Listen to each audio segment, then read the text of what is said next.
केंद्रीय कामगार संघटना, अखिल भारतीय फेडरेशन्स आणि स्वतंत्र क्षेत्रीय संघटनांच्या संयुक्त मंचाची एक दिवसीय परिषद घेण्यात आली. या परिषदेमध्ये केंद्र सरकारने नवीन 4 श्रमसंहिता अंमलबजावणी करण्याचा घेतलेल्या निर्णयाचा निषेध करण्यात आला. तसेच सदर श्रमसंहिता रद्द करण्यात याव्यात म्हणून आज दिनांक 12 फेब्रुवारी 2026 रोजी देशव्यापी एकदिवसीय संप करण्याचा निर्णय घेण्यात आला.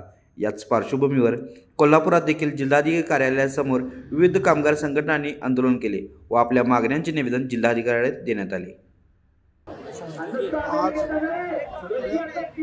आज देशभरातील 10 केंद्रीय कामगार संघटनांनी एकत्र येऊन देशभरात संपाची हाक दिलेली आहे.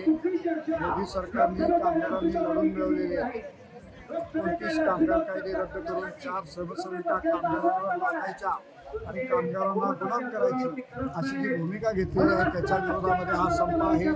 कामगारांचे अनेक प्रश्न आहेत, कायद्याच्या सहाय्याने ते सोडवू इच्छितात, पण सरकारने कायदेच गायब करायचा कार्यक्रम सुरू केलेला आहे. त्यामुळे आज ही सुरुवात आहे. फार मोठी लढाई कामगार वर्ग इथून पुढच्या काळामध्ये देशभरामध्ये उभी करेल. या 4 संहिता जशा शेतकऱ्यांचे 3 कायदे शेतकऱ्यांनी लढून प्रसंगी शहीद होऊन त्या ठिकाणी नष्ट केले, त्याच पद्धतीने या 4 कामगार संहिता प्रसंगी बलिदान करून कामगार वर्ग नष्ट केल्याशिवाय राहणार नाही असं हे उत्साहदर्शक असं आजच्या संपाचं वातावरण या ठिकाणी आहे. दरम्यान शेतकऱ्यांच्याही समोर महत्त्वाचे प्रश्न हे सरकार तयार करायला लागलेला आहे. तोही प्रश्न आज घेतलेला आहे. ट्रम्पनी दादागिरी करून शेतीमाल आमच्या देशावर लादण्याचं जे धोरण घेतलं आणि मोदी सरकारने अत्यंत दुबळेपणाने त्यांच्यासमोर लोटांगण घातलेलं आहे.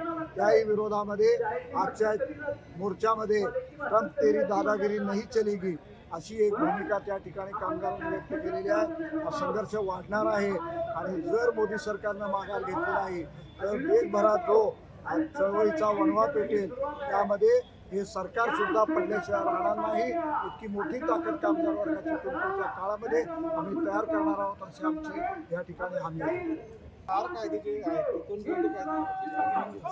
29 कायदे मोडून ते 4 कायद्यांमध्ये विभागून टाकलेले आहेत. त्याच्यामध्ये कामगारांचे जे हक्क होते ते कमी करायचा प्रयत्न केलेला आहे. कामगारांच्या नोकऱ्या कायमस्वरूपी होता कामा नयेत, ते कायम काट्यावर राहिले पाहिजेत अशा पद्धतीचं त्या ठिकाणी जी भूमिका सरकारनं तयार केलेली आहे त्याला मुख्यतः हा विरोध आहे.